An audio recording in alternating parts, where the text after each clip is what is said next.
அருட்பெருஞ்சோதி அருட்பெருஞ்சோதி தனிப்பெரும் கருணை அருட்பெருஞ்சோதி. எல்லா உயிர்களும் இன்புற்று வாழ்க, வள்ளல் மலரடி வாழ்க வாழ்க, கொல்லா விரதம் குவளை எல்லாம் ஓங்குக, நல்லோர் நினைத்த நலம் பெறுக, நன்றி நினைத்து எல்லோரும் வாழ்க இசைந்து. உலக மக்களே, அறிவார்ந்த அன்பர்களே, ஆண்மநேய ஒருமைப்பாடுடைய அன்பர்களே, அருட்பெருஞ்சோதி ஆண்டவருடைய திருவிளையாடலை பார்த்து கொண்டிருக்கிறோம். அருட்பெருஞ்சோதி ஆண்டவர் திருவிளையாடல் எப்படியெல்லாம் நடந்தது என்பதை நமது பிள்ளை பெருமானவர்கள் அருளிய திருவிற்பாவிலிருந்து, ஒவ்வொரு திருமுறையிலிருந்தும், ஒவ்வொரு பதிகத்திலிருந்தும், ஒவ்வொரு பாடலிலிருந்தும் கூறப்பட்ட உண்மைகளை எடுத்துக்கொண்டு அருட்பெருஞ்சோதி ஆண்டவருடைய திருவிளையாடலை நாம் பார்த்து கொண்டிருக்கிறோம். அருட்பெருஞ்சோதி ஆண்டவர் இந்த பிரபஞ்சத்தை உருவாக்கி எத்தனையோ திருவிளையாடல்கள் செய்திருந்தாலும் கூட, கலியுகத்தினுடைய கடைசி திருவிளையாடல் 1823ஆம் ஆண்டு தொடங்கி 1874 ஆண்டுகள் 1874ஆம் ஆண்டு வரையிலும் 51 ஆண்டுகள் அருட்பெருஞ்சாண்டியுடைய திருவிளையாடல் எப்படி நடந்தது என்பதை நாம் திருவிற்பாவிலிருந்து பார்த்து கொண்டிருக்கிறோம். இந்த பிரபஞ்சம் தோன்றிய காலத்திலிருந்தே தோன்றிய 4 யுகங்களிலுமே, கிரேத யுகம், திரேத யுகம், துவார யுகம், கலியுகம், இந்த 4 யுகங்களிலுமே மதத்தலைவர்களாலும் சமய குறவர்களாலும் ஏற்படுத்தப்பட்ட சமயங்களும் மார்க்கங்களும் அதன் பின் மதங்களும் கூறப்பட்ட நெறிகளை பின்பற்றி கொண்டு மக்களை வழிபட செய்து வைத்து விட்டார்கள். அவர்கள் கற்பனைக்கு ஏற்றபடி உருவங்களை அமைத்து, அதற்கேற்றபடி ஆலயங்களை அமைத்து, வழிபாட்டு முறைகளையும் அமைத்து மக்களை வழிபட செய்து விட்டார்கள். இது காலங்காலமாக நடந்து கொண்டிருக்கிறது. சமயங்களும் மதங்களும் மார்க்கங்களுக்கும் ஆயுள் காலம் உண்டு. அதே போன்று யுகங்களுக்கும் ஆயுள் காலம் உண்டு. பதத்தலைவர்கள் 5 தொழிலை செய்து கொண்டிருந்த பதத்தலைவர்களாகிய பிரம்மன், திருமால், ருத்திரன், மகேசன், சதாசிவம் இவர்களுக்கும் ஆயுள் காலம் உண்டு. இவர்களெல்லாம் முடிந்த பிறகு, இவருடைய செயல்களெல்லாம் முடிந்த பிறகு, இந்த சமயங்களும் மதங்களும் மார்க்கங்களும் அழிந்து போன பிறகு, ஒளிந்த பிறகு, மக்களுக்கென்று தனி ஒரு யுகம் வேண்டும், மக்களுக்கென்று ஒரு ஆன்மீக பாதை வேண்டும், வழி வேண்டும், நெறி வேண்டும். அதற்காக அருட்பெருஞ்சோதி ஆண்டவர் சுத்த சன்மார்க்கத்தை நிறுவி தன் மகன் கையில் ஒப்படைத்து இந்த பிரபஞ்சத்தை இயக்குவதற்காகத்தான் தனது செல்வ பிள்ளையை ஒரு தாயின் வழியாக இந்த பூலோகத்திற்கே வருவிக்க செய்தார் அருட்பெருஞ்சோதி ஆண்டவர். அந்த நிலையில் இருந்து கொண்டு சமயங்களும் மதங்களும் மார்க்கங்களும் சூழ்ந்திருந்த காலகட்டங்களில் நமது பிள்ளை பெருமானவர்கள் வருவிக்க உற்று 8 ஆண்டுகள் வரையிலும் இறைவனிடமிருந்து எந்த அருளை பெற முடியாமல் எப்படி மனநிலையில் இருந்தார் என்பதையும், அதன் பிறகு 9வது ஆண்டிலே இறைவன் வந்தால் தன்னை ஆட்கொண்ட பிறகு எப்படியெல்லாம் இறைவன் வந்து ஒவ்வொரு 8 ஆண்டுகளிலும் அருளை கொடுத்தார் என்பதை தான் திருவிற்பாவிலிருந்தே நாம் பார்த்து கொண்டிருக்கிறோம். இந்த 51 ஆண்டு திருவிளையாடல்களை அருட்பெருஞ்சோதி ஆண்டவர் 8 பிரித்து தன் மகனுக்கு அருளை கொடுத்து கொண்டிருக்கிறார். முதல் 8 எந்த விதமான அருளையும் பெற முடியாமல் இருந்த நமது பிள்ளை பெருமான் அவர்கள் 9வது ஆண்டிலே 8வது ஆண்டு தொடங்கும் போது, அதாவது 16 ஆண்டுகளுக்குள் என்னவெல்லாம் நடந்தது என்பதை தான் நாம் பார்த்து கொண்டிருக்கிறோம். 9வது ஆண்டிலே இறைவன் வந்து ஆட்கொண்ட பிறகு இவர் இறைவனால் வருவிக்க உற்றவன் என்ற நிலை தெரிந்து விடுகிறது. ஞானம் பிறக்கிறது. ஞானம் பிறந்த பிறகு இறைவனிடம் எப்படியெல்லாம் முறையீடு செய்கிறார் என்றால், ஞானம் இல்லை என்றால் இந்த பிரபஞ்சத்தை நடத்த உண்மைகளும் சொல்ல முடியாது. அதனால் இந்த 9வது ஆண்டிலிருந்து 12 ஆண்டுகளுக்குள் எப்படியெல்லாம் இறைவனிடம் முறையீடு செய்கிறார் என்பதை தான் திருவருள் முறையீடு என்ற பதியத்திலிருந்தே நாம் பார்த்து கொண்டிருக்கிறோம். திருவருள் முறையீடு மொத்தம் 232 பாடல்களை கொண்டது. ஒவ்வொரு பாடலிலும் இறைவனுடைய நிலையையும், இறைவன் வந்து தனக்கு எந்த விதமான அருளை கொடுக்கவில்லை என்பதையும், அவருடைய மனநிலையையும் மன வாட்டத்தையும் உலக மக்களுக்கு தெரிவித்துக் கொண்டிருக்கிறார். அதை தான் பாடலாக நமக்கு அள்ளி இருக்கிறார்கள். அந்த வகையில் இன்று நாம் பார்க்க வேண்டிய பாடல் திருவருள் முறையீடு 118வது பாடல். 232 பாடல்களிலே இதுவரை 117 பாடல்களுடைய விளக்கத்தை பார்த்திருக்கிறோம். இன்று 118வது பாடல். பாடலை நன்றாக கவனியுங்கள். பாடல் உங்களுக்கு புரியாவிட்டாலும் கூட இறைவன் தந்த விளக்கம் மிகவும் எளிமையானது. நமது பிள்ளை பெருமான் அவர்கள் அந்த 9வது ஆண்டிலிருந்து 12 ஆண்டுகளுக்குள் எப்படி அவருடைய மனநிலை இருந்தது என்பதை தான் நாம் பார்த்து கொண்டிருக்கிறோம். பொன்மணி பாக பெருமணியே, அருள் பெற்றி கொண்ட விண்மணியான விழிமணியே, என் விருப்புறு நல் கண்மணி நேர்கடவுள் மணியே, ஒரு கால் மணியை நல்லா கவனிச்சுட்டே வாங்க, விளக்கம் நல்லா இருக்கும். ஒரு கால் மணியை தின்மணி கூடலில் விற்று ஓங்கும் தெய்வ சிகாமணியே. தன்னுடைய மனநிலையை இறைவனிடம் முறையீடு செய்கிறார். அந்த நேரத்தில் இறைவனுடைய நிலையையும் கூறுகிறார், அவர் இந்த பிரபஞ்சத்தில் செய்த திருவிளையாடலையும் கூறுகிறார். அப்படிப்பட்ட இறைவன் என்னை ஆட்கொண்டு சென்ற பிறகு மறுபடியும் எனக்கு வந்து அருளை கொடுக்கவில்லை என்பதை இறைவனிடம் முறையீடு செய்வது உலக மக்களுக்கு தெரிவிக்கிறார். இப்போ இதன் பாடலுடைய பொருள் பாருங்க. பொன்மணி பாக பெருமணியே. உமையாளை ஒரு பெண்ணை இடது பக்கமாக கொண்ட இறைவன். உங்களுக்கு எல்லாம் தெரியும், புராணங்களிலும் எல்லாம் வருது. சிவபெருமான் இடது பக்கத்திலே உமையாள் இருப்பதும் பார்வதி இருப்பதும் எல்லாம் உங்களுக்கு தெரியும். அப்படி ஒரு பெண்ணை இடது பக்கமாக கொண்ட இறைவனே அருள் பெற்றி கொண்ட, பெற்றி என்பது அருள் பாங்கு, அருள் தன்மை. அருள் பாங்கோடு அருள் தன்மை கொண்ட விண்மணியான விழிமணியே. விண்மணி என்பது பெருவெளி. பெருவெளியிலே இருந்து கொண்டிருக்கின்ற என் கண்ணின் மணி போன்றிருக்கின்ற இறைவனே, விழிமணியே, இருக்கும் என் கண் மணி போன்ற இறைவனே, என் அன்பிற்கு ஏற்ற நல்ல கண்மணியே, கடவுளே, ஒரு கால் மணியை பின்மணி கூடலில் விற்று ஓங்கும் தெய்வ சிகாமணியே. இந்த வரிக்கு விளக்கம் என்னன்னா, ஒரு திருவிளையாடல்.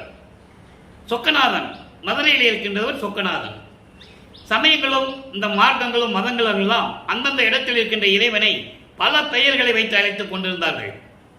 அப்போ மதுரையில் இருக்கிறவனை சொக்கநாதன் என்று சொன்னார்கள்.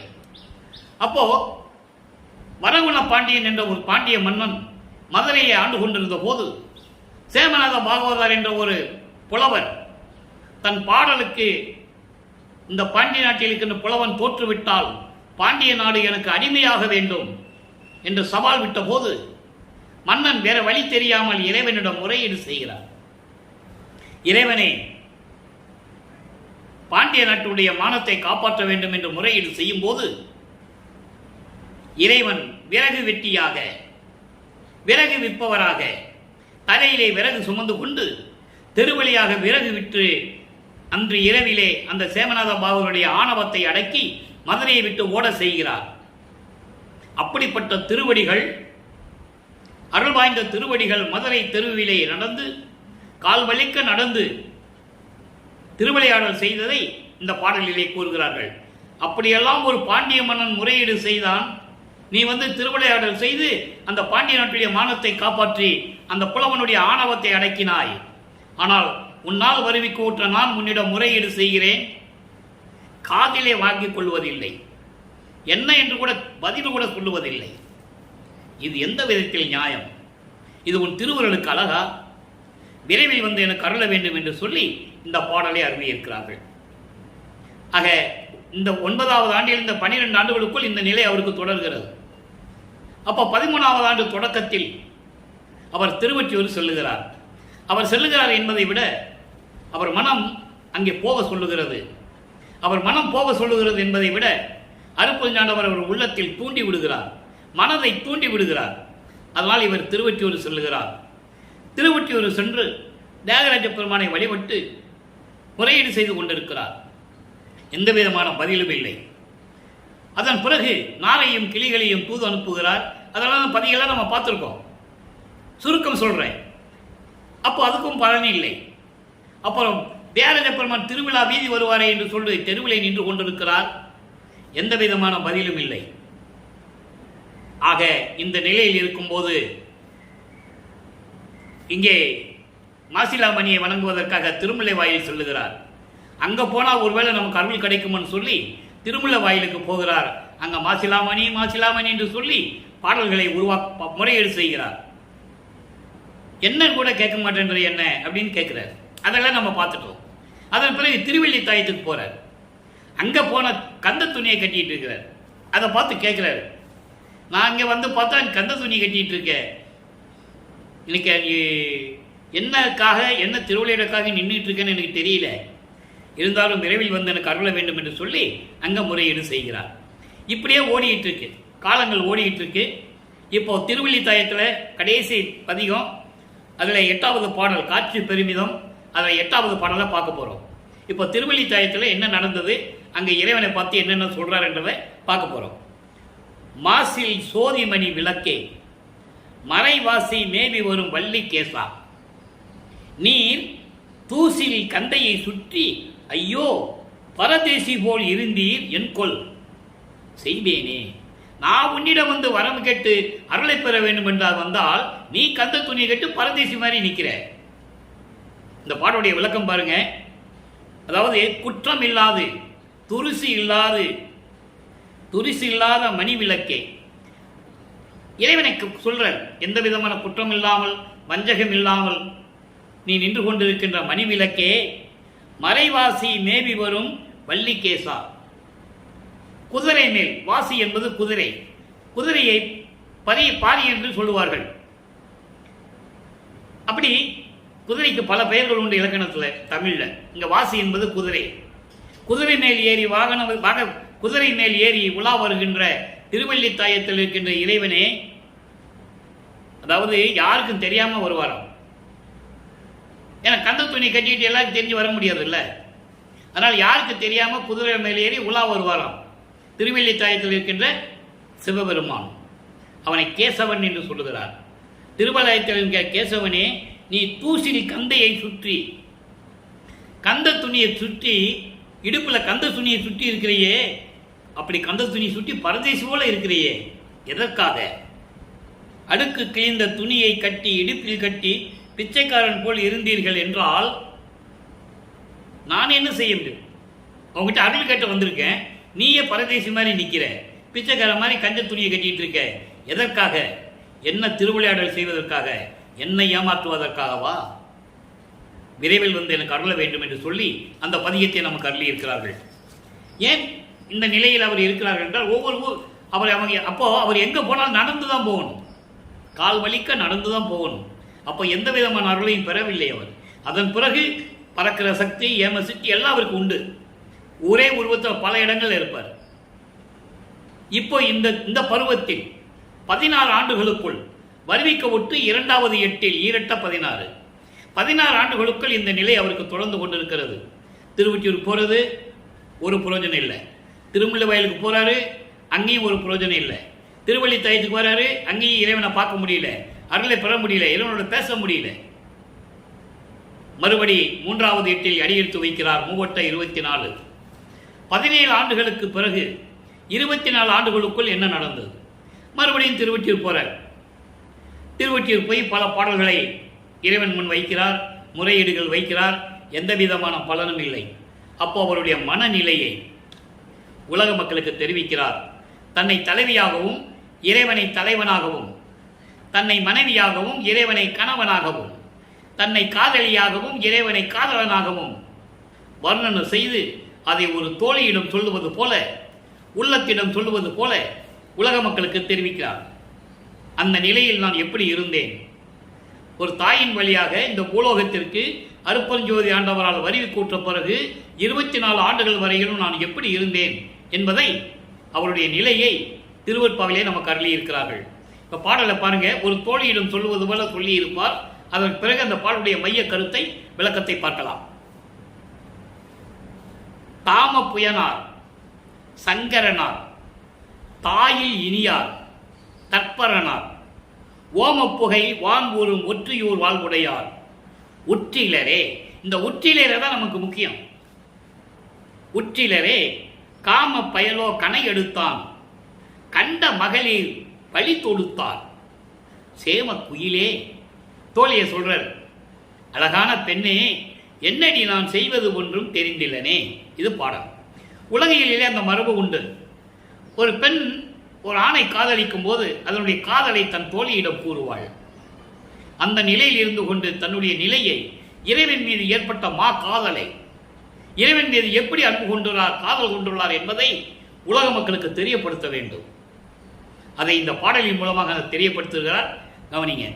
தாம புயனார். தாம புயனார் என்பது மலர் மாலையை தோளில் அணிந்து கொண்டவர். சிவபெருமான் மலர் மாலையை தோளில் அணிந்து கொண்டார் என்றால் அது கொன்றை மலர், சிவபெருமானுக்கு பிடித்த மலர். கொன்றை மலர்களை தொடுத்து மாலையாக தொடுத்து அதை தோளில் அணிந்து கொண்ட இறைவன் சங்கரனார். சங்கரன் என்ற பெயர் உடையவர் தாயில் இனியார். பெற்ற தாயை விட இனிமையாக அன்போடு இருக்கின்றவர், இனிமையாக பேசக்கூடியவர், தற்பரனார், சுயமாக தோன்றிய இறைவன். அதெல்லாம் ஆதி சிவன் என்று சித்தாந்தம் சொல்லுகிறது. வேதாந்தமும் சித்தாந்தமும் ஆதி சிவன் என்று சொல்லுகிறது. அதுதான் இவரை தற்பரனார் என்று சொல்லுகிறார். ஓமப்புகை வான்பூரும் ஒற்றியூர் வாழ்வுடையார். ஓமப்புகை என்பது, ஓமம் என்பது உங்களுக்கு தெரியும், மனமா இருக்கும். அந்த ஓமப்புகை வானளவுக்கு உயர்ந்து கொண்டு இருந்தால் அந்த இடம் எப்படி மனமா இருக்கும்? அது போன்று அருள் மனம் வீசக்கூடிய ஓமப்புகை போன்று வானளவுக்கு அருள் மனம் வீசக்கூடிய திருவொற்றியூரிலே இருக்கின்ற இறைவன். அப்படிப்பட்ட இறைவன் உற்றிலரே. இன்னும் என் சேரவில்லை. நான் வழி மீது விழி வைத்து காத்து கொண்டிருக்கிறேன் என்று சொல்லுவது போல நான் அவர் வருகையை எதிர்பார்த்து கொண்டிருக்கிறேன். இன்றும் ஒன்றும் சேரவில்லை, என்னோடு கொஞ்சி குழாவவில்லை, என்னுடைய இன்பத்தை அவர் தீர்க்கவில்லை. எப்படிப்பட்டவர்? காம பயல் கனை தொடுத்தான். காம பயல் என்பவன் மன்மதன், காமத்துக்கு உரியவன் மன்மதன். அதான் சொல்றாரு, என்னை காமம் சூழ்ந்து கொண்டது என்று சொல்லுகிறார். காம பயல் மன்மதன் கனை தொடுக்கிறான். அப்படி என்றால் எனக்கு காமம் வந்துவிட்டது, இறைவனோடு சந்தோஷமாக இருக்க வேண்டும் என்று. இயற்கை தானே, உலகினுடைய இயற்கை. ஒரு பெண் 16 வயதிலே காமம் அடைந்து விடுகிறாள். அதனை தீர்ப்பதற்காக நான் ஒரு ஆணை காதலிக்கிறான் என்று உலகியல் உண்டு. அப்படிப்பட்ட அந்த நிலையில் இருக்கும்போது எனக்கு காமம் வந்துவிட்டது, இந்த காமத்தை ஒழிக்க வேண்டும். நல்லா கவனிச்சிக்கணும். அவரு இறைவனோட இருக்கணும், செய்யணுன்றதெல்லாம் ஒரு பக்கம். காமத்தை நீக்க வேண்டும், அதான் மைய கருத்து. காமம், குரோதம், லோபம், மோகம், மதம், ஆச்சரியம் 6 பிண்ட துரிசிகளை நீக்க வேண்டும். இவரை அறியாமலேயே அந்த பிண்ட துரிசிகள் நீக்கி விடுகிறது. அதை நம்ம ஒவ்வொரு பாடலாக பார்த்துக்கிட்டு இருக்கோம்.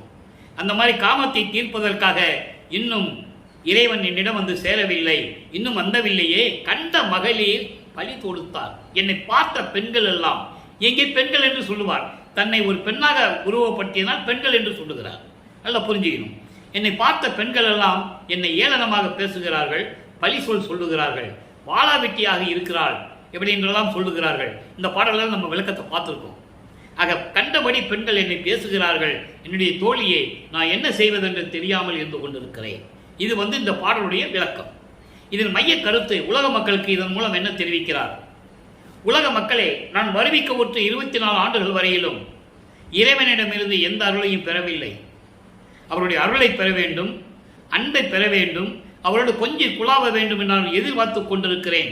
இறைவன் சேரவில்லை, இன்னும் என்னிடம் சேரவில்லை. அதன் பிறகு அங்கே இருக்கின்ற மக்கள் எல்லாம் என்னை பார்த்து கிண்டல் செய்கிறார்கள், கேலி செய்கிறார்கள். நான் வருவிக்க விட்டதனால் ஏற்பட்ட சொந்தங்களும் என்னை தூற்றுகின்றார்கள். என்ன இவன் பொறுப்பில்லாமல் அலைந்து கொண்டிருக்கிறானே, மாடு மாறி ஊர் சுற்றி கொண்டிருக்கிறானே என்றெல்லாம் சொல்லுகிறார்கள். பாடலில் இருக்கு. அப்போ இந்த நிலைகளெல்லாம் இருக்கும்போது நான் இந்த நிலையில் இருந்து கொண்டிருக்கிறேன், இறைவனுடைய அருளை பெறாமல் இருந்து கொண்டிருக்கிறேன் உலக மக்களே என்று சொல்லி இந்த பாடலின் மூலமாக நமக்கு தெரிவிக்கிறார். அதன் பிறகு இந்த நிலைகளெல்லாம் ஆண்டுகள் கடந்து சென்ற பிறகு வல்லப்பெருமான் அவர்கள் 4வது எட்டில் அடியெடுத்து வைக்கிறார். 4 8 32. அப்போ 25 ஆண்டுகளிலிருந்து 32 ஆண்டுகளுக்குள் என்ன நடந்தது? 27வது ஆண்டில், வருவிக்க உற்று 27வது ஆண்டில் தனக்கோடி அம்மையாருக்கு திருமாங்கல்யம் பூட்டி மோட்ச விட்டை காட்டி அந்த அம்மாவுக்கு விமோசனத்தை கொடுக்கிறார். அப்போ அந்த திருமணத்தின் போது பிரம்மன் திருமால் ருத்திரர்கள் எல்லாம் மணமக்களை வாழ்த்த வந்திருக்கிறார்கள்.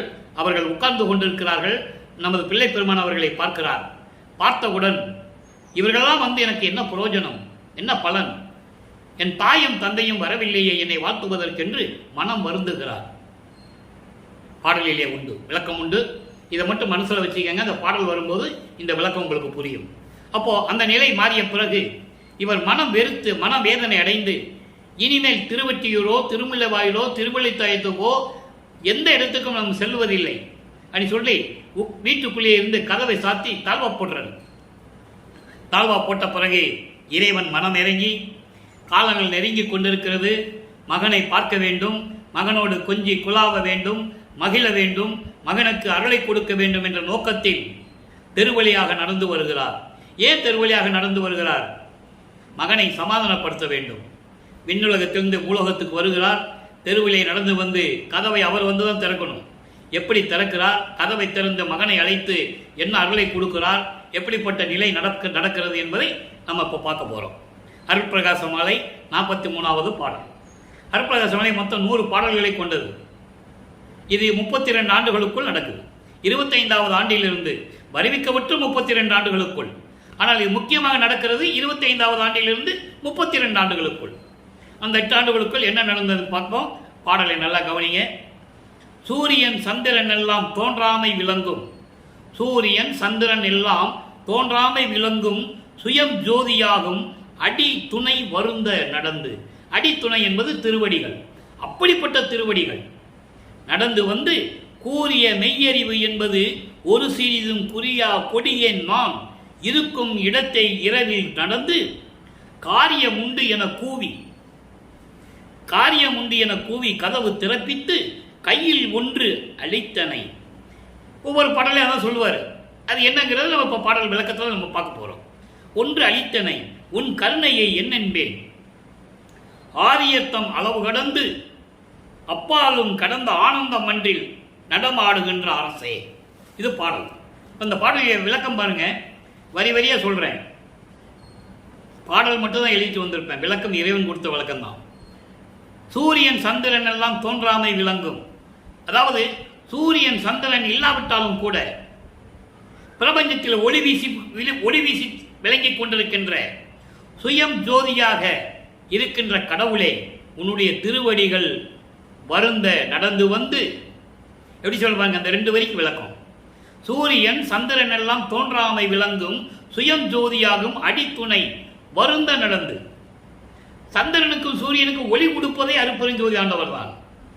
அவர்கள் தோன்றாவிட்டாலும் கூட சரி, உதிக்காவிட்டாலும் கூட சரி, மறையாவிட்டாலும் கூட சரி, பிரபஞ்சம் முழுவதும் பரிபூர்ணமாக ஒளி வீசிக் கொண்டிருக்கின்ற சுயம் ஜோதியாக விளங்கக்கூடிய உன்னுடைய திருவடிகள் கால் வலிக்கும்படி நடந்து கூறிய மெய்யறிவு என்பது ஒரு சிறிதும் குறியா கொடியேன்.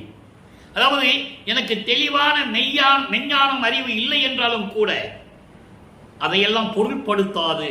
நல்லா கவனிக்கணும். கூறிய அறிவு என்பது மெஞ்ஞான அறிவு. ஏன் அவருக்கு மெஞ்ஞான அறிவு இல்லைன்னு சொல்றாரு? அப்ப அந்த நிலைக்கு அவர் இல்லை. வெறும் ஞானம் மட்டும்தான் இருந்தது. சுத்த சன்மார்க்கத்தை பெற்றால்தான் மெஞ்ஞானம் கிடைக்கும். இப்ப அந்த நிலை இருந்துட்டு சொல்றாரு, எனக்கு மெஞ்ஞான அறிவு இல்லை என்றாலும் கூட அதையும் பொருட்படுத்தாமல் மகனுக்கு எப்படியாவது அருள வேண்டும் என்ற நோக்கத்திற்காக நான் இருக்கும் இடத்தை தேடி கண்டுபிடித்து இரவில் நடந்து கதவை திறப்பித்து, மகனே என்று சொல்லி கதவை திறப்பித்து கூவினா அழைத்து, மகனே என்று என்னை அழைத்து, ஒரு காரியம் உண்டு மகனே, ஒரு விசேஷம் ஒன்று உண்டு என்று சொல்லி மகனை அழைத்து கையில் ஒன்று அளித்தனை. மகனே என்று அழைத்து என் கையில் ஒன்று என்பது அருள் கொடை. ஒரு அருள் கொடையை கொடுத்தாய், உன்னுடைய கருணையை நான் என்னவென்று சொல்லுவது? ஆரியத்தம் அளவு கடந்து அப்பாலும் கடந்த ஆனந்தம் அன்றி நடமாடுகின்ற அரசே. ஆரியத்தம் என்பது வேதங்களும் ஆகமங்களும் கற்றவர்கள். அவருடைய நிலைகளை எல்லாம் கடந்து அதுக்கு அப்பாலும் கடந்து விளங்குகின்ற திருச்சிற்றம்பலத்திலே திருவிளையாடல் செய்து கொண்டிருக்கின்ற அரசே என்று சொல்லி இந்த பாடலை நமக்கு அறிவித்து விட்டார்கள். ஆக பார்க்காத இறைவன், மகனை பார்க்காத இறைவன் இப்போ மகனிடம் வந்து திருவழியாக நடந்து வந்து கதவை திறந்து மகனுடைய கோபத்தை நீக்கி மகனை சமாதானப்படுத்தி மகனே என்று அழைத்து இந்த ஒரு அருள் கொடையை வச்சிக்கப்பா அப்படின்னு சொல்லி அருளை கொடை கொடுத்து சென்று விடுகிறார். இதை இந்த ஆரியர் அப்படின்ற ஒரு வார்த்தைக்கும் சூரியன் சந்திரன் தோன்றாமை என்ற வார்த்தைக்கும் அகவல்ல ஒரு பாட்டு உண்டு, அகவல்ல பாடல் உண்டு. நல்லா கவனிங்க. அதுதான் இந்த உதாரணத்தை சொல்லணும். எப்படின்னா 4 திருமுறைகள் வரைக்கும் சமயங்களும் மதங்களும் மார்க்கங்களும் சூழ்ந்திருந்த காலகட்டங்களில் ஆரியத்தம் வேதங்களும் ஆகமங்களும் கற்றவர்கள் என்று சொல்லுவார். அப்ப நிலைகள் மாறிய பிறகு சுத்த சன்மார்க்கத்தை பெற்ற பிறகு ஆரியர்களை பற்றி சொல்லணும்ல, அதை சொல்ற. ஆரியர் வலுத்தில் அருள்நிலை அனாதி, காரியம் விளக்கும் ஓர் காரண விளக்கே. அங்கே வேதங்களையும் ஆகங்களையும் கற்றவர்கள், அதன் பிறகு தேவர்கள், இவர்கள் எல்லாம் போற்றக்கூடிய அருள்நிலை, அவர்களுக்கெல்லாம் அருள்நிலை நிலையானது அல்ல, அனாதி. அப்படி காரியம் விளக்கும், இப்படி செயல்கள் காரியம் என்பது செயல், காரணம் என்பது நோக்கம். காரணம் இருந்தால் தான் செயல் பண்ண முடியும். அதான் காரண காரியம் என்று சொல்லுவார். காரிய காரணம் சொல்ல மாட்டாரு, காரணம் காரியம் கடந்த கடவுளே என்று சொல்லுவார். நோக்கம் இருந்தால் தான் செயல்களை ஆற்ற முடியும். அப்படிப்பட்ட செயல்களை விளக்கக்கூடிய ஒரு காரண விளக்கே முதன்மையான இறைவனே அருட்பெருஞ்சோதி என்று சொல்லுவார் அகவலிலே. அடுத்து பாருங்க, சூரிய சந்திர ஜோதியில் ஜோதி என்று ஆரியர் புகழ் தரும் அருட்பெருஞ்சோதி. சூரியனுக்கு சந்திரனுக்கு ஒளி கொடுக்கிறது யாரு? ஜோதியில் ஜோதி, அருட்பெருஞ்சோதி. அவர்களுக்கு விளக்கு கொடுக்கக்கூடிய, ஒளிச்சத்தை கொடுக்கக்கூடிய அருட்பெருஞ்சோதி ஆண்டவர் என்று சொல்லி ஆரியர்கள் புகழ்ந்து கொண்டிருக்கிறார்கள். தேவர்கள், வேதம் ஆகமங்கள் கற்றவர்கள், தேவர்கள், முனிவர்கள், ரிஷிகள் எல்லாருமே அதில் கணக்குண்டு. இதில் சித்தர்கள் வராது. முனிவர்கள், ரிஷிகள் தான் ஆரியர்கள் லிஸ்டில் வரும். சித்தர்கள் அப்படி கிடையாது. அவங்கள கர்ம சித்தர்கள். அவங்க சித்துகள்லாம் கொஞ்ச நாளைக்கு எது இருக்கும், அதுக்கப்புறம் போயிடும். அப்போ ஆயிரம் புகழ்தம் அருட்பெருஞ்சோதி என்று சொல்லுவார். அது மட்டுமல்ல, இந்த சூரியன் சந்திரன் இவங்கெல்லாம் பார்க்கல, இறைவனை பார்க்கலன்னு சொல்லுவாங்கல்ல. அப்போ மகாதேவ மாலையில் ஒரு பாடல் உண்டு. 1ஆம் திருமுறை 5வது பதிகம் மகாதேவ மாலை 20வது பாடல். அதில் 4வது வரியில் வரும், சந்திரனாய் இந்திரனாய் ரவியாகி. சந்திரன் இந்திரன், ரவி என்பது சூரியன். சந்திரனாய் இந்திரனாய் ரவியாகி தானவராய் வானவராய். தானவராய்னா அசுரர்கள், வானவராய்னா தேவர்கள். அவர்களெல்லாம் தயங்குகின்ற தந்திரமாய் இவை ஒன்றும் அல்லாவாகி. இவை ஒன்றும் அல்லாவாகி என்பது சுயமாக தோன்றிய இறைவன். அதான் அந்த இன்னைக்கு பார்த்த பாடல்ல அற்புத சமாலையில் சுயம் ஜோதி என்று சொல்லுகிறார். இவர்களெல்லாம் பார்க்க முடியாத அளவிற்கு சுயமாக தோன்றிய இறைவன் தானே தானாகி தான் தான் காட்ட அந்தரமாய் அப்பாலாய் அதற்கு அப்பாலாய் அப்பாலுக்கு அப்பாலாய் அவந்த தேவே. தெளிவா சொல்றாரு. அதை தான் இந்த பாடல்ல சொல்றாரு. கடைசி வரையில சொல்றாரு, ஆரியர் தாம் அளவு கடந்து அப்பாலும் கடந்து ஆனந்தம் மட்டில் நடமாடுகின்ற அரசை. ஆக அப்படியெல்லாம் திருவிளையாடல் செய்து கொண்டிருக்கின்ற இறைவன் என்னை தேடி வந்து வீட்ட கதவை திறவித்து உலக மக்களே மகனே என்று அழைத்து எனக்கு அருள் கொடையை கொடுத்து ஆசீர்வாதம் செய்து இந்த பூலோகத்தில் இருப்பாயாக என்று சொல்லி மறைந்து விட்டார். இது 32 ஆண்டுகள் வரைக்கும் நடக்குது. அதன் பிறகு 33வது ஆண்டு தொடங்கிய பிறகு 5வது எட்டில் ஐயட்ட 40 அவர் எப்படி சுத்த சன்மார்க்கத்தை வாங்குவதற்கு தத்துவங்களை எல்லாம் கடந்து சென்றார். ஒரு இடத்தில் போக வலை தெரியாமல் திகைத்துக் கொண்டிருந்த போது அருட்பெருஞ்சாண்டவர் வந்து மகனை வரவேற்று மேலே கொண்டு செல்லுகிறார். அங்கே பொற்சபையும் சிற்றபையும் உள்ள சத்தியஞான சபையிலே நடுமண்டபத்திலே ஒரு சிங்காசனத்தை அமர்த்தி அங்கே மகனை அமர வைத்து தேவர்களை எல்லாம் அழைத்து, பிரம்மன் திருமால் முதல் எல்லாவற்றையும் அழைத்து, இவன் என் மகன், வருகின்ற காலங்களில் இவர்தான் பிரபஞ்சத்தை இயக்கப் போகிறார் என்ற நிலையை விளக்கி சொல்லி அங்கே சுத்த சன்மார்க்கத்தை பெற்றுக்கொண்டு பூலோகத்துக்கு வருகிறார். இந்த விளக்கத்திலே நம்ம பார்த்துட்டோம். அதன் பிறகு இங்கு பூலோகத்துக்கு வந்த பிறகு பூலோகத்துக்கு வந்து கரும்புலியிலே தான் இருக்கின்ற இடத்திலே இருந்தபோது எப்படி அருள் விளக்க மாலையிலே விண்ணப்பம் வைக்கிறார் என்பதையும், மகனுடைய விண்ணப்பத்தை கேட்டு இறைவன் எப்படியெல்லாம் வருகிறார் என்பதையும், இறைவன் வந்த பிறகு இறைவன் கண்ட காட்சியை உலக மக்களுக்கு எப்படி தெரிவிக்கிறார் என்பதையும், இறைவனுடைய திருவிளையாடல் எப்படியெல்லாம் நடந்தது என்பதையும் இப்போ நம்ம பார்க்க போகிறோம். கவர்மெண்ட் கேளுங்க. இப்போ சுத்த சன்மார்க்கத்தை வாங்கியாச்சு. இனிமேல் இந்த சிவபெருமானு, தியாகராஜ பெருமானு, நடராஜன், சொக்கநாதன், மதுரை, திருவாரூர் இந்த இடம்லாம் வரவே வராது. நல்லா புரிஞ்சுக்கணும் நீங்கள். அதெல்லாம் சமயங்களும் மதங்களும் மார்க்கங்களும் சூழ்ந்த காலகட்டங்களில் இறைவனை அப்படி இவர் அழைத்தது உண்டு. அப்போ இவருக்கு சுத்த சன்மார்க்கம் தெரியாது. திருநூல் பூசிட்டு இருப்பார், உத்தராட்சந்த மணியை மாட்டியிருப்பார். இப்போ எல்லாம் எடுத்துட்டாரு. திருநூல் பூசுறது இல்லை. ஏன்னா இது வந்து சங்கற்ப விருப்பங்கள் சுத்த சன்மார்க்கத்துக்கு முக்கிய தடைகள்னு சொல்கிறார். விண்ணப்பத்தில் நீங்கள் படிச்சிருப்பீங்க. எல்லாமுடைய அருட்பெருஞ்சோதி அற்புத கடவுளே, இது தொடங்கி எக்காலத்தும் சுத்த சன்மார்க்கத்தின் முக்கிய தடைகள். நல்லா கவனிக்கணும். முக்கிய தடைகள்னு சொல்றாரு சுத்த சன்மார்க்கத்துக்கு. திருநூல் பூசுறது, இந்த உத்தராட்ச மலையை போட்டுக்கிறது, இதெல்லாம் வந்து சுத்த சன்மார்க்கத்துடைய முக்கிய இந்த குறியீடுகளாக இருக்கக்கூடாதுன்னு சொல்றாரு. சுத்த சன்மார்க்கத்தின் முக்கிய தடைகள் இந்த வர்ணம், ஆசிரமம், இந்த சங்கற்ப விகற்பங்கள் எல்லாம் தடைகள்னு சொல்றாரு. இப்போ சுத்த சன்மார்க்கத்தை வாங்கிட்டு வந்த பிறகு என்ன நிலை நடந்தது?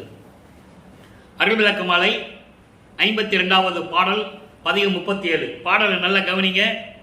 விளக்கங்கள்லாம் இப்பவும் சொல்றேன். விளக்கங்கள்லாம் இறைவன் கொடுத்த விளக்கம். பாடலை கவனிங்க.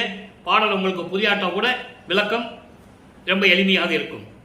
மூர்த்திகளும் நெடுங்காலம் முயன்றாலும் அறிய முடியாத முடிவு எல்லாம் முன்னிய ஓர் தினத்தே ஆர்த்தியுடன் அறிய எனக்கு அளித்து அருளி அடியேன் அகத்தினை தன் இடமாக்கி அமர்ந்த அருள் குருவே. பார்த்தி வரும் விண்ணவரும் பார்த்து இவரும் விண்ணவரும் பணிந்து மகிழ்ந்து ஏத்த பரநாத நாட்டரசு பாலித்த பதியே ஏர்த்திகளும் திருப்பொதிவில் இன்ப நடத்தரசே என்னுடைய சொல்மாலை இளங்க அணிந்தருளே. இது பாடல். முறையீடு செய்கிறார். சுத்த சரணாகத்தை வாங்கிட்டு வந்தாச்சு. ஆண்டுகள் ஓடிக்கிட்டு இருக்கு. இன்னும் 11 ஆண்டு தான் பாக்கி இருக்கு. அதுக்குள்ள எல்லாத்தையும் நீ கொடுக்கணும்னு சொல்லி இறைவனை கூப்பிடுறார் இந்த பாட்டு மூலியமா. அதில் இறைவன் எப்படிப்பட்ட இறைவன், இவரை யார் யாரெல்லாம் வணங்குகிறார்கள், போற்றி வணங்குகிறார்கள், எப்படியெல்லாம் அருளை பெற்றுக் கொண்டார் என்பதையும் பாடலிலே கூறுகிறார். நல்ல கவனிங்க. மூர்த்திகளும் நெடுங்காலம். இங்க மூர்த்திகள் என்பது பிரம்மன், திருமால், ருத்திரன். இந்த 3 பேரும் இறைவனை பார்க்கவே முடியவில்லை. பல கற்ப கோடி ஆண்டுகள் முயன்றார்கள், பார்க்க முடியவில்லை. தனித்தனியாக சொல்லுவார். நெடுமாலும் பன்றி என நெடுநாள் நேடியும் கண்டறியாத பூம்பாதங்கள் பூத்திடும் அவனும் காத்திடும் அவனும் புல் விலங்கு உருக்கோடு நேடியும் ஏற்றிடும் முடியும் கூத்திடும் அடியும் இன்னும் காண்கில என்று சொல்லுவார். இன்னும் பார்க்க முடியலையா பிரம்மன் திருமாலால இறைவனை அடிய முடியும் பார்க்க முடியலைன்னு சொல்றாரு. அப்படிப்பட்ட அறியாத முடிவுகளை எல்லாம் முன்னிய ஓர் தினத்தே நான் எண்ணியபடி ஒரே தினத்தில் உன்னை அடிய முடிய காட்டினாயேன்னு சொல்லுவார். ஆர்த்தியுடன் அறிய. ஆர்த்தியுடன் என்பது தெளிவாக, எந்த விதமான தடங்கள் இல்லாமல், தடை இல்லாமல், நேர்த்தியாக, தெளிவாக எனக்கு அடிமுடியை காட்டினாய் என்று சொல்லுவார். அறிமுதலோர் துருவி நிற்க எனக்கே அடிமுடிகள் காட்டிவித்து அடிமை கொண்ட பதியை சொல்லுவார். அகவல்ல சொல்லுவார். படிமுடி கடந்து என்னை பார் இது பார் என அடிமுடி காட்டி அருப்பெருஞ்சோதி. அப்பா கிட்ட கேட்கிறார், எல்லாருக்கும் அடிமுடி காட்டாம இருந்துட்டு எனக்கும் காட்ட மாட்டேன் சொல்லும்போது, படி என்றால் பூலோகம், பூலோகத்திலிருந்து மேல வான்னு சொல்றாரு. போறாரு, விண்ணுலகத்தை தாண்டி போயிட்டு இருக்கிறாரு. என்னப்பா பார்க்க முடியல, எங்க இருக்கிறேன்னு கேட்கிறாரு. இப்போ நீ பூலோகத்தையும் விண்ணுலகத்தையும் தான் கடந்திருக்க, மேல வா. கடந்தனை கடந்து என்னை பார் இது பார் என அடிமுடி காட்டி அருப்பெருஞ்சோதி அகவல்ல உண்டு. ஆக இவர்களெல்லாம் பார்க்க முடியாத நிலையெல்லாம் எனக்கு தெளிவாக நேர்த்தியுடன் அறிய செய்து எனக்கு அருளி என்னுடைய உள்ளத்தில் அகத்தினை உள்ளத்தில் இடமாக கொண்டு அமர்ந்த குரு தேவே. அப்ப இறைவன் இவர் உள்ளத்தில் இருக்கிறார் என்பதை தெளிவுபடுத்தி விட்டார். உள்ள வருவாரு, திரும்பி போயிடுவார். மகனே இன்னும் காலங்கள் இருக்க, நான் போயிட்டு வரேன் போயிடுவார். அடுத்து பாருங்க, பார்த்தி வரும். பார் என்பது இந்த பூலோகம். இந்த பூலோகத்தில் இருக்கின்றவர்களும் விண்ணவர்களும் பணிந்து மகிழ்ந்து என்னை ஏற்ற மண்டியிட்டு தலை வணங்கி என்னை பாராட்டி வணங்க. நல்லா கவனிக்கணும். யார? வள்ளல் பெருமானை. யார் சொன்னது? 202 வருஷமா ஒரு ஆள் கூட சொல்லலை. யாராவது சொல்லியிருந்தா சொல்லுங்க, நான் தலை வணங்குகிறேன். இப்படியெல்லாம் சேர்ந்து இறைவனை வணங்குகிறார்கள். பணிந்து மகிழ்ந்து ஏற்ற வணங்க பரநாத நாட்டரசு பாலித்த பதியை. பரநாத நாட்டரசு என்பது பரநாத ராஜ்யத்தை எனக்கு கொடுத்து அருளிய பரநாத ராஜ்யம். எப்படி மகனுக்கு கொடுக்கிறாரே, எல்லாரும் வாழ்த்துகிறார்கள். பூலோகத்தில் இருக்கின்றவர்கள், ரிஷிகள், முனிவர்கள், கற்றவர்கள், தெரிந்தவர்கள், அதே மாதிரி விண்ணுலகத்தில் இருக்கின்ற பதத்தலைவர்கள், விண்ணவர்கள், சத்தர்கள், முத்திகள், நவநிலை தலைவர்கள் எல்லாருமே என்னை பணிந்து பணிவோடு தலை வணங்கி என்னை வணங்குகிறார்கள். எவ்வளவு அற்புதமான ஒரு இடன்றதை நான் இங்கே பதிவு செய்ய கடமைப்பட்டிருக்கிறேன். பரநாத நாட்டு ராஜ்யத்தை எனக்கு கொடுத்து அருளிய அருப்பெரும் ஜோதியே, ஏர்த்திகளும் திருப்பொதுவில் இன்ப நடத்தரசே. ஏர்த்திகளும் என்பது அருள் வல்லபத்தோடு திகழ்ந்து கொண்டிருக்கின்ற திருச்சிற்றம்பலத்திலே திருவிளையாடல் செய்து கொண்டு அருள் நடனம் செய்து கொண்டிருக்கின்ற எனது தந்தையே, என்னுடைய சொல் மாலையும் நான் பாடுகின்ற பாடல்களையும் நான் வைக்கின்ற விண்ணப்பங்களையும் என்னுடைய முறையீடுகளையும் செவியில் கேட்டு ஏற்றுக்கொண்டு எனக்கு அருள வேண்டும் என்று சொல்லுகிறார். மகனுடைய அழைப்பை கேட்டு அருட்பெருஞ்சோதி ஆண்டவர் விண்ணுலகத்திலிருந்து பூலோகத்துக்கு வருகிறார். நல்ல கவனிங்க. இறை திருக்காட்சி என்ற பதிகம் 13வது பாடல். அங்கே மகனை தந்தை வரவேற்றது போல இங்கே தந்தையை மகன் வரவேற்கிறார். எப்படிப்பட்ட இறைவன்? நனவினும் எனது கனவினும் எனக்கே அன்றலாய். நான் ஏற்கனவே கூறியிருக்கிறேன், பல இடங்களிலே எனக்கே என்று கூறுவார். அதே போன்று இவருடைய கேள்விகளுக்கு பதில் சொல்லும்போது அருட்பெருஞ்சாண்டவர் சொல்லுவார், உனக்கே மகனே என்று சொல்லுவார். இது அற்புதமாக இருக்கும் இந்த இடங்கள்லாம். அப்போ எனக்கே நன்னிய தன்னியா முதை மண்ணுற மயக்கம் தவிர்த்து அருஞ்சோதி வழங்கிய பெரும் தயாநிதியை சினமுதல் ஆறும் தீர்த்து உள்ளே அமர்ந்த சிவகுருவதியை என் சிறப்பை உணல் அரும் பெரிய துரிய மேல் நிலையில் ஒளிதனை கண்டுகொண்டேனே. இது பாடல். பாடலுடைய விளக்கம் பாருங்க. என்னுடைய விழிப்பு நிலையிலும் நான் முடித்துக் கொண்டிருக்கும் போது இருக்கின்ற விழிப்பு நிலையிலும் கனவிலும் எனக்கு மட்டும் பொருந்திய குளிர்ந்த அமுதம் போன்ற இறைவன் அருட்பெருஞ்சோதியை தன்னுடைய தந்தையை பார்க்கறத சொல்றாரு. இவர் விண்ணப்பம் வச்சாரு, அவர் வந்துட்டாரு. உலக மக்களுக்கு தெரியுங்களே தந்தை எப்படிப்பட்டவன் என்று. அப்படிப்பட்ட அருட்பெருஞ்சோதியை மண்ணொரு மயக்கம் தவிர்த்து, என்னை அடைந்த மயக்கங்களை எல்லாம் தவிர்த்து, மாயைகளை எல்லாம் தவிர்த்து, உலக விடயங்களை எல்லாம் தவிர்த்து, எப்போ சமயங்கள் மதங்கள் மார்க்கங்கள் காலகட்டங்களில் இருந்த போது ஏற்பட்ட அந்த நிலைகளை எல்லாம் தவிர்க்க வேண்டும். தவிர்த்தாதான் கடவுள் நிலைக்கு போக முடியும். அந்த சங்கற்ப விகற்பங்களை எல்லாம் விடணும். அப்படிப்பட்ட மாயை மயக்கங்களை எல்லாம் தவிர்த்து எனக்கு அருள் ஜோதி வழங்கிய அருட்பெருஞ்சோதியை வழங்கிய எனது தந்தையை தயாநிதியை அருள் செல்வத்தை சினம் முதல் ஆறும் தீர்த்து. சினம் முதல் ஆறும் என்பது காமம், குரோதம். குரோதம் என்பதுதான் சினம், பகை, கோபம், எது வேணா சொல்லிக்கலாம். காமம், குரோதம், லோபம். லோபம்னா கஞ்சத்தனம், கருமித்தனம், ஜீவகண்யம் இல்லாத ஒரு நிலை, உயிர் இரக்கம் இல்லாத ஒரு நிலை, அதான் லோபம். அப்போ காமம், குரோதம், லோபம், மோகம், மதம்னா ஆணவம், செருக்கு, ஆச்சரியம், முரண்பாடுகள், வேறுபாடுகள், இவற்றையெல்லாம் தவிர்த்து. இதெல்லாம் எங்கே இருக்கும்? சமயங்கள்ல இருக்கும், மார்க்கங்கள்ல இருக்கும், மதங்கள்ல இருக்கும். ஒவ்வொரு மதத்துக்கு சண்டை வரும், ஒவ்வொரு சமயத்துக்கு சண்டை போட்டு ஒவ்வொருத்தர் அடிச்சுக்குவான், கோடிக்கணக்கான பேர் செத்து போவாங்க. அதே மாதிரி மார்க்கங்களிலும் சண்டை உண்டு. இப்படி இந்த முரண்பாடுகள் இல்லாமல், அதான் ஆச்சரியம். காமம், குரோதம், லோபம், மோகம், மதம், ஆச்சரியம் என்ற 6 பிண்ட துரிசிகளையும் நீக்கி உள்ளே அமர்ந்த என் உள்ளத்துக்குள்ளே அமர்ந்த சிவகுருபதியை அருட்பெருஞ்சோதியை என் சிறப்பான தந்தையை, என் சிறப்பை என்று சொல்லுகிறார், சிறப்பான தந்தையை உணல் அரும் பெரிய துரிய மேல்நிலையில். உணல் அரும் என்பது, உணல் என்பது நினைத்து பார்ப்பது, உண்ணல் என்று பொருள். இங்கே நாம் அறிவி இருக்கிறது, மறைந்து இருக்கிறது. இதை உண்ணல் என்று சொல்ல வேண்டும். உண்ணல், உண்ணல் அரும் பெரிய, நினைக்க முடியாத நிலையில், யாரும் எண்ண முடியாத நிலையில், அந்த நிலையான துரிய மேல்நிலையில் இருக்கின்ற அருட்பெருஞ்சோதியை. துரிய மேல்நிலை, துரிய நிலை ஒரு லெவல் தான். 12வது நிலைக்குள்ள இருக்குதான் துரிய நிலை. துரிய நிலை அடிஞ்சவங்க நிறைய பேர் இருக்கிறாங்க, நிறைய பேரை சொல்லலாம். அதெல்லாம் சொன்னோம்னா நம்ம நேரம் பத்தாது. துரிய நிலைக்கு மேல ஒரு நிலைக்கு, அதான் சுத்த சிவஞான நிலை. துரிய நிலை சமயங்களும் மதங்களும் மார்க்கங்கள் சார்ந்து கூட அந்த 12 நிலைகளுக்குள்ள இருப்பது. அதற்கு மேல் நிலையில் துரியாதீதம் என்று சொல்லுவார்.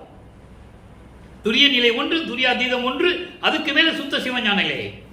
அப்படி நிலையில் இருக்கின்ற அருட்பெருஞ்சோதியை நான் கண்டுகொண்டேன் என்று சொல்கிறார். அடுத்த உடனே பதியத்தில் பாருங்க, 52வது பதியம் பொது நடம். பொது நடம் என்பது இறைவனுடைய திருவிளையாடல். எப்படியெல்லாம் இருக்குது? 4வது பாடல் நல்லா பாருங்க. தன்னிய மதியே, தனித்த செஞ்சுடரே, சத்திய சாத்திய கனலே. இறைவனை சொல்லுகிறார். ஒன்னிய ஒளியே, ஒளிக்குள் ஓர் ஒளியே, அதான் ஜோதியில் ஜோதி. உலகமெல்லாம் தலைக்க நெய் உள்ளத்தே நன்னிய விளக்கே, எண்ணிய படிக்கே நல்கிய ஞான ஓனகமே, புண்ணிய நிதியே, கண்ணிய நிலையே, பொது நடம்புரிகின்ற பொருளே. இது பாடல். இந்த விளக்கம் பாருங்க. தன்னிய மதியே, குளிர்ந்த, தன்னியம் என்பது குளிர்ந்த நிலை. இங்கே குளிர்ந்த நிலை என்பது மௌன நிலை, சாந்த நிலை. சாந்த நிலையில் அமுது போன்று இருக்கின்ற இறைவனே, தனித்த செஞ்சுடரே, ஒப்பற்ற நிலையில் விளங்கிக் கொண்டிருக்கின்ற செஞ்சுடரே, விளக்கே, அருட்பெருஞ்சோதியே என்று சொல்லுகிறார். சத்திய சாத்திய கனலே, இயற்கையின் உண்மையான நிலையில் விளங்கிக் கொண்டிருக்கின்ற நெருப்பு போன்ற இறைவனே, அருட்பெருஞ்சோதியே, ஒன்னிய ஒளியே, ஒப்பற்ற நிலையில் இருக்கின்ற அருட்பெருஞ்சோதி ஆண்டவரே, ஒளிக்குள் ஒளியே, அதான் ஜோதியில் ஜோதி.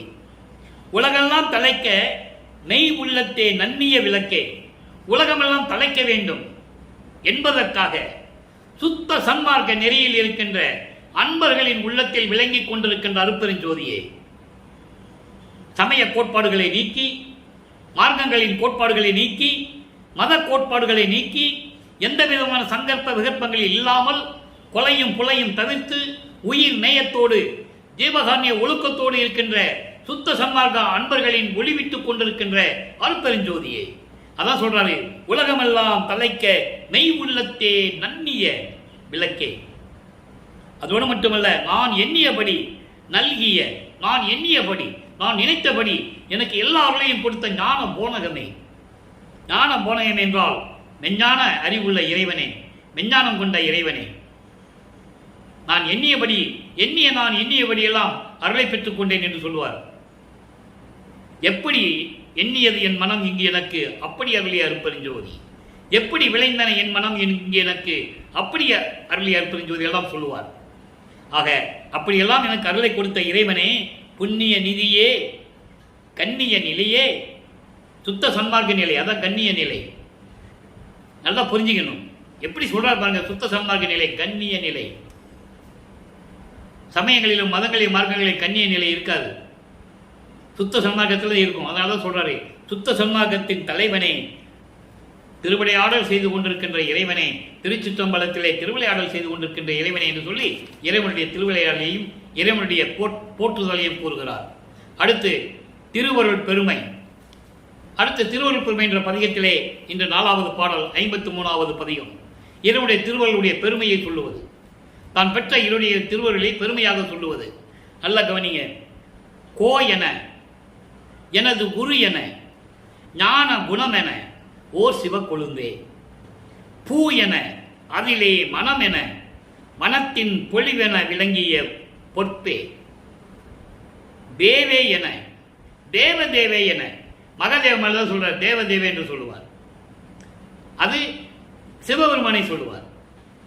நிலைகள் மாறி சுத்த சன்மார்க்கத்தை பெற்ற பிறகு தேவதேவே என்றால் இருக்கின்ற தேவர்களுக்கெல்லாம் கடவுளானவர் அருட்பெருஞ்சோதி. தேவதேவே என, ஒருமை சிவம் என விளங்கிய பதியே, வா என உரைத்தேன் வந்து அருள்ஜோதி வழங்கினை வாளினின் மாண்பே.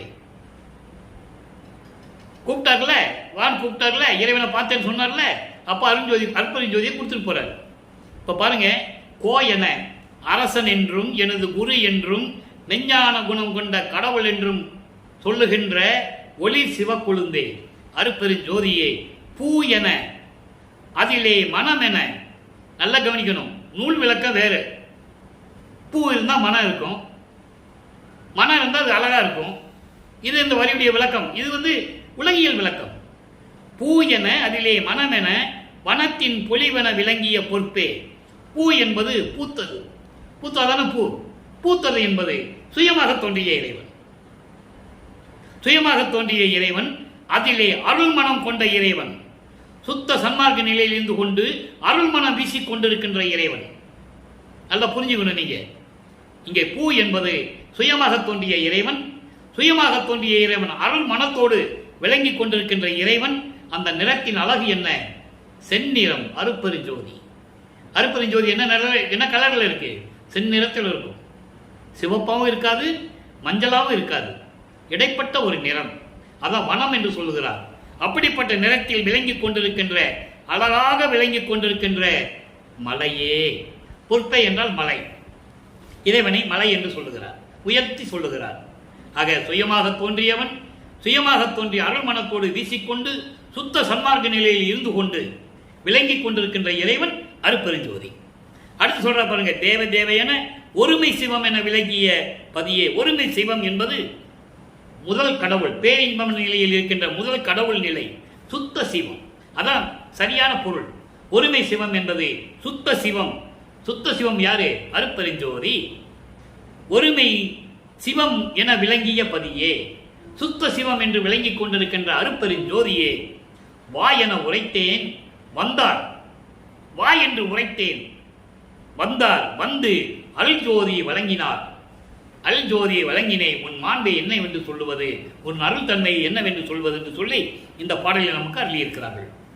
அடுத்து இவர் சொல்றாரு, அப்பா கிட்ட சொல்றாரு, நீ வந்துட்டு போயிடுற, வர்ற அருளை கொடுக்குற, அருட்பெருஞ்சோதியை கொடுக்குற, எல்லா அருளையும் கொடுக்குற, கொஞ்ச நேரம் என் கூட ஆனந்தமாக பேசிக்கிட்டு இருக்கிற, நான் உன் உள்ளத்துல தான் இருக்கிற மகன் சொல்ற, திரும்பி போயிடுற, எப்ப நிரந்தரமா நீ என்னோட வந்து கலப்ப கேட்கிறாரு.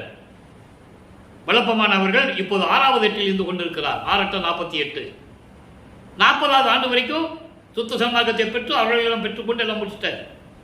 இப்ப இந்த 8ல் 41வது ஆண்டிலிருந்து 48 ஆண்டுகளுக்குள் என்ன நடந்ததுன்னு சொல்லணும். அப்போ 1867 தர்மசாலையை நிறுவியது. 1869 நீதிமன்றத்திலே திருவொற்பா மறு அற்பா என்று வழக்கு தொடர்ந்த போது அங்கே திருவிளையாடல் செய்து திருவொற்பதான் சிறந்தது என்று தீர்ப்பை பெற்று வந்தது. எல்லாம் திருவிளையாடல். அதன் பிறகு மேட்டுக்குப்பம் வந்த பிறகு தர்மசாலையை நிறுவியது. அதெல்லாம் இனிமேல் நம்ம சொல்ல வேண்டியது இருக்கு, பாக்கி இருக்கு. அதெல்லாம் அப்படியே இருக்கட்டும், அது இன்னும் காலங்கள் இருக்கு சொல்றதுக்கு. இப்போ இந்த நிலையில் இருக்கும்போது நீ நிரந்தரமா என் கூட வந்து எப்ப கலப்ப, எப்படி கலந்து கொள்ளுவேன்னு சொல்லும்போது அவர் சொல்றாரு, இன்னும் காலங்கள் இருக்கிறது மகனே என்று சொல்றாரு. இவர் அவருடைய நிலையை கெஞ்சி நெகிழ்ந்து சொல்றாரு அப்பா கிட்ட, சீக்கிரம் அப்பா, போதும்ப்பா, நம்ம 2 பேரும் ஒன்னாயிடலாம், சீக்கிரம் வந்து நீ என்னோட கலந்துக்கோன்னு சொல்றாரு. நல்லா கவனிக்கணும், இவர் போகல, அவர் தான் அப்பாவை கூப்பிடுறாரு, அவர் தான் வந்து இவரோட கலக்கணும். அதான் கிளைமேக்ஸ். 51வது ஆண்டில் என்ன நடந்தது? இந்த 3 ஆண்டுகளுக்குள் 6-48 போக 50 ஆண்டுல 3 வருஷம் இருக்கு. அந்த 3 வருஷத்துல நடந்ததுதான் கிளைமேக்ஸ். அதுக்குள்ள நமக்கு அங்கே முழுவதும் சித்தி வளாகம் மேட்டுக்குப்பம். இப்போ இன்னைக்கு எப்படி கூப்பிடுறாரு இறைவனை? இறை இன்ப குலைவு. இறைவனை எப்படி நெகிழ்ந்து கூப்பிடுறாரு? 4வது பாடல், கலைசார் முடிவு கடந்து உணர்வு கடந்து நிறைவாய் கருசீலாவாய் கருணைமயமாய் விளங்கும் சிதா ஆகாய நடுவில். அது அப்படி படிக்கணும். நீங்க பாடல் எடுத்து பார்த்தீங்கன்னா உங்களுக்கு புரியாது. சிதா காய அப்படிலாம் வரும். சிதா காய நடுவில்னு வரும் அந்த பாடல்ல. அப்படி படிக்கக்கூடாது. சித ஆகாயன்னு படிக்கணும். அப்பதான் அதுக்கு பொருள் புரியும் உங்களுக்கு. சித ஆகாய நடுவில் இயற்கை உண்மை தலைசார் வடிவில் இன்ப நடம்புரியும் பெருமை தனி முதலே சாகா கல்வி பயிற்றி என்னுள் சார்ந்து விளக்கும் சத்குருவே, புலைசார் மனத்து சிறியன் தன் குற்றம் அனைத்தும் பொறுத்து அருளி பொன்றா வடிவு கொடுத்து எல்லாம் புரிவல்ல பந்தத்து அருள்ஜோதி நிலைசார் இறைமையும் அளித்தனன். நல்லா கவனிக்கணும். நான் பொதுவில் ஞான நீதி என்னும் நிறுத்தம் புரிகின்றேன். அண்டர்லைன். நான் பொதுவில் ஞான நீதி என்னும் நிறுத்தம் புரிகின்றேன். புரிதல் நீயோ நானோ நிகழ்த்தாயே. இது பாடல். அந்த பாடலை விளக்கம் பாருங்க. கலைசார் முடிவு கடந்து. கலை என்பது இந்த வேதங்களும் ஆகமங்களும். வேதங்கள் 4, ரிக்கு வேதம், யசுர் வேதம், சாம வேதம், அதர்வண வேதம், ஆகமங்கள் 28 நிலை நூல்கள். இவைகளெல்லாம் விளக்கங்களை எல்லாம் கடந்து அதனுடைய செயல்பாடுகளை எல்லாம் கடந்து முடிவுகளை எல்லாம் கடந்து உயிர் நிலைகளை எல்லாம் கடந்து பரிபூரணமாக குற்றம் இல்லாமல் துருசு இல்லாமல் கரிசி இல்லாதாய். கரிசி என்பால் குற்றம் குறைகள் எதுவும் இல்லாது. அப்படி என்றால் சமயங்களையும் மார்க்கங்களையும் மதங்களையும் நீக்கி, அதான் அகவல்ல சொல்லுவார், சாதியும் மதமும் சமயம் பொய்யென ஆதியில் உணர்த்தி அருட்பெருஞ்சோதி. சாதிய மதமும் சமயமும் காணா ஆதியநாதயம் அருட்பெருஞ்சோதி. அதான் இங்க கரிசுன்னு சொல்றார். அந்த அவற்றையெல்லாம் நீக்கி கருணை மயமாக, சுத்த சன்மார்க்கத்தில் இருந்தால்தான் கருணை வரும், இல்லைன்னா வராது. கருணை மயமாய் விளங்கும் சிதா ஆகாய நடுவில் இயற்கை உண்மையாக. சித ஆகாய நடுவில் என்பது சுத்த சிவஞான வெளியில், சுத்த சிவ வெளியில், இயற்கை உண்மை தலைசார் வடிவில், இயற்கை உண்மை விளக்க கடவுளாக விளங்கிக் கொண்டிருக்கின்ற அருட்பெருஞ்சோதி வடிவில். நல்லா புரிஞ்சுக்கிட்டே வாங்க. அருட்பெருஞ்சோதி வடிவில் சமயங்களையும் மதங்களையும் மார்க்கங்களையும் கடந்து வேதங்களையும் ஆகங்களையும் சொல்லப்பட்ட உணர்வுகளையும் அந்த செயல்பாடுகளையும் முடிவுகளையெல்லாம் கடந்து அந்த விளக்கங்கள் மேல் விளங்கி கொண்டிருக்கின்ற நிலைகளையெல்லாம் கடந்து சுத்த சிவஞான வெளியில் இயற்கை உண்மை வடிவாக இருந்து கொண்டிருக்கின்ற அருட்பெருஞ்சோதியே, இன்ப நடம்புரியும் பெருமை தனி முதலே, அங்கே இருந்து கொண்டு திருவிளையாடல் செய்து கொண்டிருக்கின்ற முதல் கடவுளே. அடுத்து சொல்லுவார் பாருங்க, சாகா கல்வி பயிற்றி எனக்கு சாகா கல்வியை சொல்லிக் கொடுத்து தெளிவாக சொல்லுவார். சாகா கல்வியை தெளிவாக எனக்கு சொன்னார்னு சொல்லுவார் ஒரு பாடல்ல. நாகாதிபனும் நாரணனும் நான்முகனும் நறுமுறுமெனவே தெளிவாக சொல்லுவார். அவங்களாம் பல்ல கடிச்சிட்டு இருக்காங்களாம், நமக்கெல்லாம் சொல்லிக் கொடுக்கல, மகனுக்கு மட்டும் சொல்லிக் கொடுக்குறாரு. தெல்ல மதம் அளித்தாய் நானும் உண்டு துண்ணவே, சாகா கலையை பயிற்று தந்த தயவை சாற்றலுக்கறிவு. அதை தான் இங்கே சொல்றாரு. அப்படிப்பட்ட சாகா கல்வியை எனக்கு சொல்லிக் கொடுத்து என்னுள் சார்ந்து விளங்கும் சத்குருவே, என் உள்ளத்தில் விளங்கிக் கொண்டிருக்கின்ற இறைவனே, புரைசார் மனத்து சிறியேன். புலைசார் மனம் என்பது ஏற்கனவே உன்னால் வருவிக்க உற்று இந்த மானிட பிறவி எடுத்தனே, அவர் ஏற்கனவே புத்தகத்தை உடையவர். ஆனால் உலக மக்களுக்கு சொல்லணும் இல்லை, நிலைமையை சொல்லணும் இல்லை. வருவிக்க விட்டுறதுனால தான் இன்னைக்கு எல்லாருமே வல்லப்பமான துறவி, ஞானி, தமிழ் துறவி இப்படிதானே சொல்லிட்டு இருக்காங்க. அவர் இறைவன்மை யாரும் சொல்லலையே. அதை இங்கே விளக்குகிறார். உன்னால் வருவிக்க விட்டதனால் ஏற்பட்ட இந்த உடம்பு இருக்கிறதே, இந்த பூலோகத்திலே அலைந்து திரிந்து கொண்டு சமயங்களையும் மதங்களையும் மார்க்கங்களையும் பின்பற்றி கொண்டிருந்தேனே, இந்த குற்றங்களை யார் நீர்ப்பது, யார் நீக்குவதுன்னு கேட்கிறார் அவங்க அப்பா கிட்ட. உன்னிடமிருந்த செல்வ பிள்ளையை தங்க தொட்டிலும் வைர தொட்டிலும் சீராட்டி பாலூட்டி வளர்ந்த நான் இங்கே மண்ணுலகிலே ஒரு செவிலி தாயிலே கொடுத்து விட்டு எப்படியெல்லாம் துன்பப்பட்டேன் என்பதை பாடல்ல தெளிவாக சொல்றார். யாரும் மறுக்க முடியாது. ஏன் சொல்றார்? தன்னுடைய நிலையை உலக மக்களுக்கு தெரியப்படுத்த வேண்டும். இறைவனுடைய குழந்தை, இறைவனுடைய திருவிளையாடலில் தான் இந்த மண்ணுக்கு வருவிக்க விட்டான் என்பதை உலக மக்களுக்கு தெரியப்படுத்த வேண்டும். நல்லா புரிஞ்சுக்கணும் நீங்க.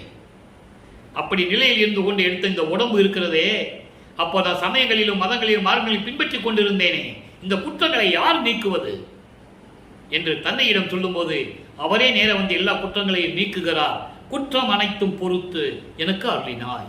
இவர் கேட்கிறாரே, மகனே நான் நீக்கிவிட்டேன் என்று சொல்லி அருளை கொடுக்கிறார். பொன்றா வடிவு கொடுத்து சொல்லிட்டாரா? பொன்றா வடிவு என்பது அழியாத தேகம், அழியாத தேகம், சுத்த தேகம், புரோண தேகம், ஞான தேகம் எல்லாவற்றையும் எனக்கு கொடுத்து எல்லாம் புரிவில்ல எல்லா செயல்களையும் அருள்களையும் செய்யக்கூடிய அருட்பெருஞ்சோதி நிலைசார் இறைமை. இறைமை என்பது கடவுள் நிலை. அருட்பெருஞ்சோதி நிலையில் இருக்கின்ற உன்னுடைய கடவுள் நிலையையும் எனக்கு கொடுத்து விட்டாயே, உன்னுடைய அருளை நான் என்னவென்று சொல்லுவேன். இப்போ நான் சொல்றாரு, இப்போ நான் வல்லப்பமன் சொல்றாரு, இப்போ நான் ஞான நீதி என்னும் நிறுத்தம் புரிகின்றேன். ஞான நீதி சுத்த சன்மார்க்க நிலையில் இருந்து கொண்டு இந்த பிரபஞ்சத்தை இயக்கிக் கொண்டிருக்கிறேன். தெளிவா சொல்றாரு. யார் சொன்னது? 22 வருஷமா யார் சொன்னது? யார் சொல்லல. பொதுப்படையாக பேசிவிட்டு போனாங்க. சாப்பாடு போட சொன்னாரு, உயிர்களை கொலை செய்ய வேண்டாம் சொன்னாரு, இப்படி பொதுவாக பேசினார்கள். உண்மைதான், இல்லை என்று சொல்ல முடியாது.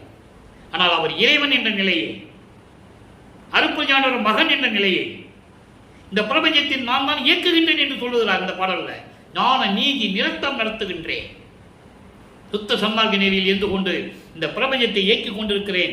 அருள் நடனம் செய்து கொண்டு திருள் செங்கோலாட்சி செய்து கொண்டிருக்கிறேன். அதான் நிறுத்தம் என்று பொருள். அதான் சொன்னாரே, நீங்க சித்தி விழாவுக்கு போனா பார்க்கலாம், போர்டில் எழுதி போட்டிருப்பாங்க, திருவுருள் செங்கோலாட்சி செலுத்துவோம் என்று சொல்லுவார். நான் செலுத்துவதா, நீ செலுத்துகிறாயா?